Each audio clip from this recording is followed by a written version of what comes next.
네, 할렐루야. 오늘은 12월 30일입니다. 1년 동안 부족한 제 설교를 들으시며 여러모로 성원해 주신 여러분께 감사드리면서 송구영신 예배 설교 메시지를 올려드리도록 하겠습니다. 다윗은 시편 118편 5절부터 이런 말씀을 하고 있습니다. 내가 고통 중에 여호와께 부르짖었더니 여호와께서 응답하시고 나를 넓은 곳에 세우셨도다. 여호와는 내 편이시라. 내가 두려워하지 아니하리니 사람이 내게 어찌할까. 여호와께서 내 편이 되사 나를 돕는 자들 중에 계시니 그러므로 나를 미워하는 자들에게 보응하신 것을 내가 보리로다. 이 시는 다윗이 아들 압살롬의 난을 당하여서 고통 중에 부르짖는 상황을 너무나 절실히 보여주고 있습니다. 아들 압살롬이 모반을 일으켜서 아버지 다윗을 죽이려고 추격해올 때 다윗은 당연히 심각한 생명의 위협을 느꼈으며 하나님께 고통 중에 부르짖었습니다. 그런 인생의 위기에서 하나님께서는 다윗의 간절한 기도에 응답하셨고 다윗을 다시 넓고 안전한 곳에 세워주셨습니다. 하나님께서 다윗의 편이 되어주셨고 그를 미워하는 자들에게 하나님께서 친히 보응하신 것을 다윗이 보았습니다. 하나님께서 다윗의 편이 되셨기에 다윗은 두려워하지 않았습니다. 시편 18편 6절에도 다윗이 이렇게 말씀하고 있습니다. 내가 환난 중에 여호와께 아뢰며 내 하나님께 부르짖었더니 그가 그의 성전에서 내 소리를 들으시며 그의 앞에서 나의 부르짖음이 그의 귀에 들려도다. 그가 높은 곳에서 손을 펴사 나를 붙잡아 주시며 많은 물에서 나를 건져내셨도다.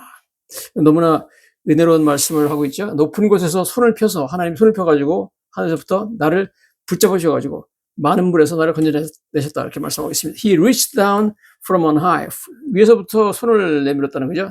And took hold of me. 나를 붙잡아 주시고 drew me out of deep water. 깊은 물에서 나를 건져주셨다. 그게 바로 다윗의 고백입니다. 나를 강한 원수와 미워하는 자에게서 건지셨으며 그들은 나보다 힘이 세기 때문이로다. 그들이 나의 재앙의 날에 내게 이르렀으나 여호와께서 나의 의지가 지었도다. 나를 넓은 곳으로 인도하시고 나를 기뻐하심으로 나를 구원하셨도다 그랬습니다.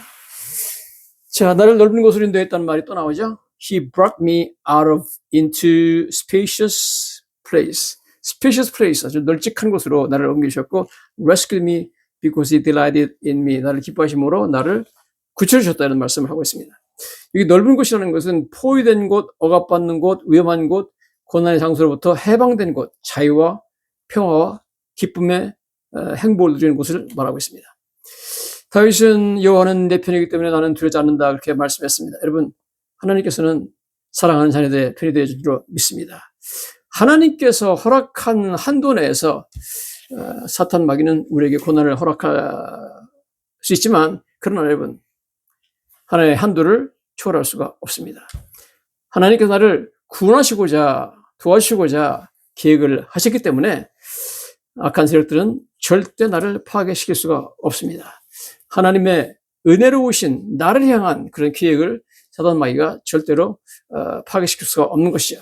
우리는 하나님의 손 안에서 안전한 줄로 믿습니다. 로마서 8장 31절이죠. 그런즉 이에 대하여 우리가 무슨 말하리요? 만일 하나님이 우리를 위하시면 누가 우리를 대적하리요? 여러분, 하나님께서 우리를 위하시는데 누가 우리를 대적하겠습니까? 2026년 하나님은 내 편이시다 하는 믿음 가지고 힘차게 전진하시기를 예수님 이름으로 축원합니다. 인간은 연약하나 하나님은 전능하십니다. 하나님께서는 자신을 의지하는 백성들을 선대하십니다. 하나님께서는 약속을 지키시며 거짓말하지 않으십니다. 그러므로 2026년 새해도 고통 가운데 다윗처럼 주님께 부르짖으시기 바랍니다. 부르짖으면 주님께서 우리를 고통의 좁은 구덩이에서 건져주시고 자유와 평화가 넘치는 넓은 곳에 세우실 줄로 믿습니다. 시편 62편 5절부터 다윗이 이렇게 말합니다. 나의 영혼아 잠잠히 하나님만 바라라. 무릇 나의 소망이 그로부터 나오는도다. 오직 그만이 나의 반석이시요 나의 구원이시요 나의 요새시시니 내가 흔들리지 아니하리로다. 나의 구원과 영광이 하나님께 있으며 내 힘의 반석과 피난처도 하나님께 있도다. 백성들아 시시로 그를 의지하고 그 앞에 마음을 토하라. 하나님은 우리의 피난처시로다 그랬습니다. 여러분, 백성들아 시시로 그를 의지하고 그 앞에 마음을 토하라. 시시로, 시때때로, 어릴 때마다 여러분 마음을 하나님께 토하시기 바랍니다. 2026년에도 하나님은 우리의 피난처가 될 줄로 믿습니다. 오늘 말씀을 들으시는 여러분들께도 다가오는 2026년 고통 중에 하나님께 부르실 때 하나님께 응답하시고 넓은 곳에 세우시는 은혜가 넘치게 임할 줄로 믿습니다. 하나님께서 내 편이 되어주셔서 나를 도와주시면 여러분 두려워할 것이 없습니다. 두려움 없이 담대하게 주님은 내 편에서 하는 믿음 가지고 2026년을 출발하시기를 예수님 이름으로 축원합니다. 구체적으로 여러분 압살롬의 난 때 하나님께서 어떻게 다윗을 도와주셨는지 한번 살펴보도록 하겠습니다. 어떻게 하나님께서 아히도벨의 모략을 파했는지 하는 것을 우리가 보겠습니다. 사무엘하 17장에 보면 이제 아히도벨이라는 책사가 유명한 책사죠. 다윗의 평생에 다윗을 도와서 모든 전쟁의 전략을 세웠던 제갈공명 같은 그런 존재인데요. 그 사람이 인생의 마지막에 다윗이 어려울 때 다윗을 배신하고 다윗의 아들 압살롬을 따라서 그 배반하는 세력에 가담했습니다. 그래서 압살롬에게 작전을 베풀죠. 다윗은 이제 도망가고 있는 중이고, 그 다음에 압살롬과 그의 군대들은 아히도벨과 함께 다 예루살렘에 있는 왕궁에 도착했습니다. 도착하자마자 아히도벨 책사가 압살롬에게 이런 제안을 합니다. 아히도벨이 압살롬에게 이르되, 사무엘하 17장 1절입니다.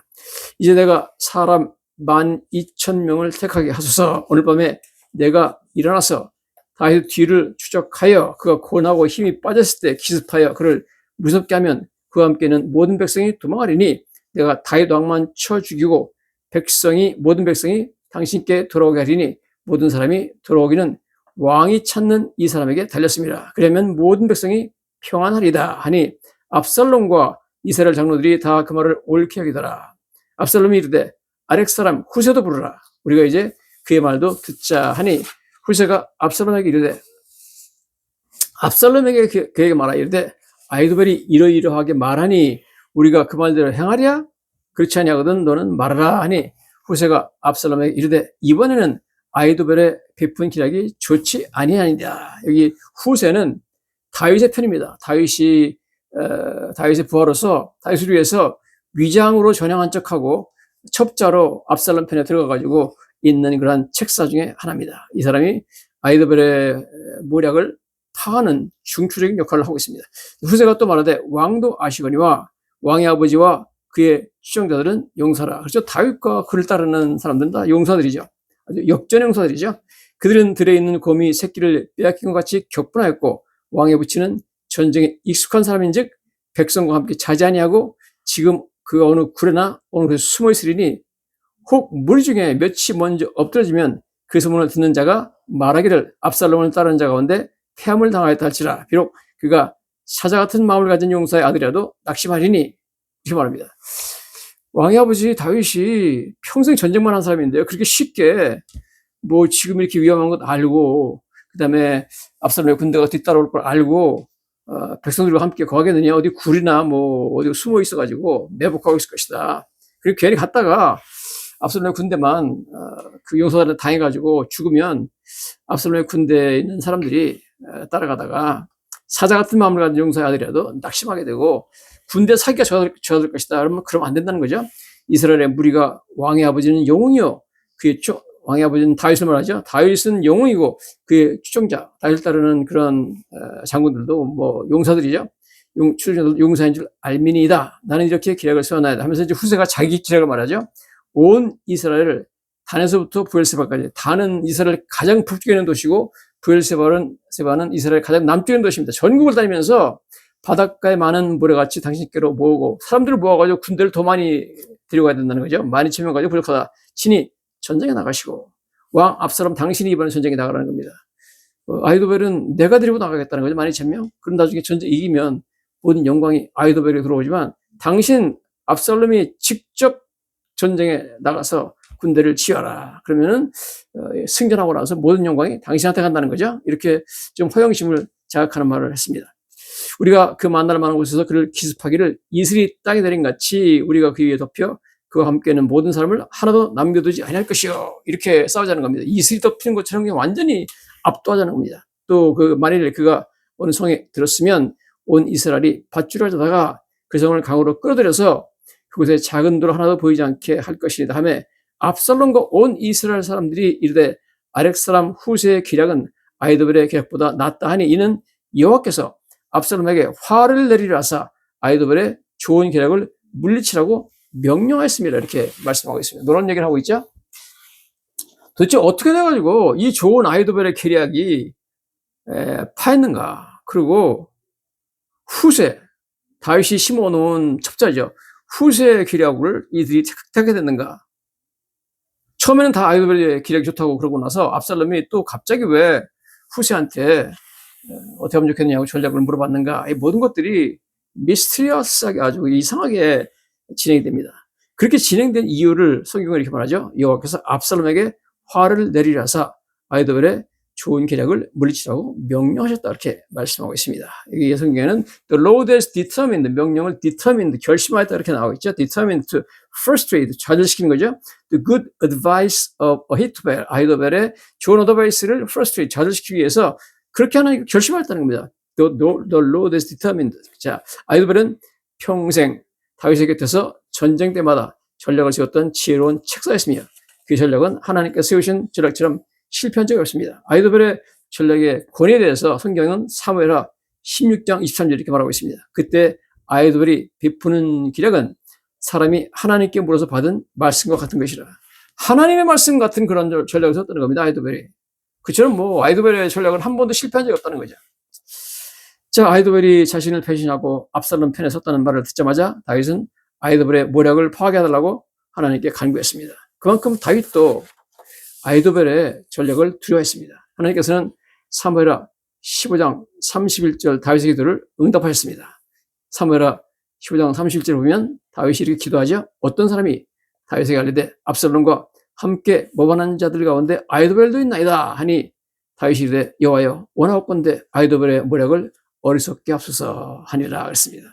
사람이 와가지고 정보를 주죠. 왕이여, 압살롬 편으로 그 아히도벨이 당신을 평생 섬기던 아히도벨 전략가가 책사가 아히도벨 편으로 갔습니다. 그러니까 다윗이 그 말 듣자마자 하나님 기도하죠. 하나님, 아히도벨의 모략을 어리석게 해달라고, 파해달라고 기도합니다. 이번에도 아히도벨의 전략은 누가 봐도 완벽한 작전이었고 승리를 보장하는 전략이었습니다. 당시 다윗을 따르던 군대는 2,000명 정도였으며 아히도벨이 12,000명을 데리고 밤에 그가 피어날 때 기습 공격하면 다윗은 꼼짝없이 죽을 수밖에 없습니다. 그러나 압살롬은 그 전략을 좋게 여기면서도 후세 전략도 들어보자고 제안합니다. 참으로 이상한 일이었습니다. 결국 그 결정은 압살롬을 죽음으로 이끌게 됩니다. 죽음으로 이끌었죠? 왜 압살롬은 후세 전략을 들어보자고 했을까요? 하나님께서 압살롬의 마음을 그렇게 움직이실 겁니다. 성경은 여호와께서 압살롬에게 화를 내리려고 아히도벨의 좋은 계략을 파괴하려고 결심하였다고 말하고 있습니다. 하나님의 은혜로우신 개입이 있었습니다. 후세는 왕이 된 압살롬에게 왕답게 본인이 나가서 직접 싸우라고 제안합니다. 아히도벨이 12,000명의 군대를 끌고 나가서 다윗을 죽이면 모든 영광이 아히도벨에게 돌아가지만 압살롬이 대군을 끌고 나가 전쟁에 싸워 이기면 승전의 영광이 압살롬에게 돌아갑니다. 후세는 그런 압살롬의 허영심을 자극했습니다. 어쨌든 놀랍게 사태가 발전해가지고 이렇게 하나님께서는 고통 중에 부르짖었던 다윗의 기도를 응답하여 주셨습니다. 아히도벨의 모략을 파괴해 주셔서 도망가면서 간절히 부르짖었던 다윗의 기도를 주님께서 물리치지 아니하시고 놀랍게 응답하시사 그를 고통 가운데 건져주시고 넓은 곳으로 인도해 주신 줄로 믿습니다. 여러분 2026년에 우리도 다윗처럼 여러분 고통 중에 부르짖으면 하나님께서 우리를 건져주시고 우리를 넓은 곳으로 인도해 주실 줄로 믿습니다. 여러분 절대로 2026년에 좋은 일만, 행복한 일만, 기쁘고 좋은 일만 일어나지는 않습니다. 인생이 그렇게 쉽지는 않습니다. 여러분 그러므로 여러 가지 어려움이 올 겁니다. 여러 가지 고통이 다가올 겁니다. 그런데 2026년에는 여러분이 다윗처럼 고통 가운데 부르짖을 때 하나님께서 넓은 곳으로 인도해 주시는 놀라운 은혜가 임하시기를 예수님 이름으로 간절히 축원합니다.